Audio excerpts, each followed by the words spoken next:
এই দেখো হাতে দিয়েছে, দেখতে পাচ্ছ? এই যে হাতে হাতে একটা দিয়েছে, দুই পায়ে দুটো দিয়েছে। পাটা ভীষণ ফুলেছে সোনার এই পাটা।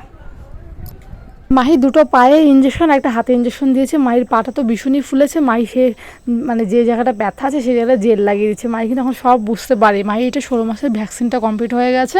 মাহি এখন কতটা ব্যথা আছে বুঝতে পারছি না। মাহি কিন্তু এখন খেলছে।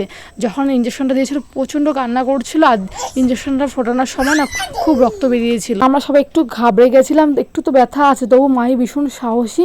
দেখো ও এখন ঘরে থাকবে না, ঠামির থেকে জুতোটা পরে নিল, এখন ঠামির সঙ্গে ঘুরতে যাবে। আমি বললাম পায়ে ব্যথা আছে, তোমাকে যেতে হবে না। না, ও বিকালবেলা ঘুরতে যাবে। আর এতটা স্ট্রং গার্ল মাহি, তোমরা মানে সামনে থেকে দেখলে বুঝতে পারতে এতটা স্ট্রং আমার বেবিটা। আমি মনে হয় এতটা স্ট্রং নই।